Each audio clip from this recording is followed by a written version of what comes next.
এই যে আমি একা শুনুকে নিয়ে গেছিলাম একটু বাইরে। এই যে নিচে গেছিলাম, শুধু নিচে, 3 তলা থেকে নিচে গেছি, ইনারা 3 জন। এই যে এই গেটের সামনে আসছি আর আমার খাবলায় ধরছে সব কয়টা, যে রাইখা চলে গেছি। আর ইনিরে মায়া করে লিফটের মধ্যে একটু ছাড়ছি। এই স্যার এমন একটা দৌড় মারতে গেছিল, আমি শুধু থাপা দিয়ে ধরতে পারছি, দেখে আল্লাহ বাঁচাইছে। নাইলে তো আজকে আমার মেয়ে এসে আমার মাইরেই ফেলতো, যে তুমি নিচে নিয়ে গেছো কেন। ওরে কন্ট্রোল করা যায় না, নিচে গেলে ও কেমনে যাবে। পরে লিফটেও ভয় পাইছি, এর আগে তো কামড় খাইছি ওর। লিফটেও ভয় পাইছি যে কামড় নাকি যায়, কারণ ও আমার গালের সাথে ওর মুখ ঘষতেছিল। মানে আমার নামাও, আমাকে নামাও, নামাইলে এই দৌড়টা দিব আমি। আর চিল্লাইতেছিল মাও মাও।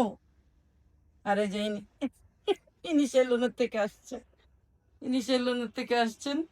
ইনি একদম পুরাই এখন, মানে কি বলবো, আর বললাম না থাক। ইনি আর এই যে দেখেন, এই যে ম্যাডাম, এই যে আমাদের সুন্দরী ম্যাডাম। এই যে কি মা, এই যে মিনু, মিনু, এই যে মাও, এই যে, এই যে মাও।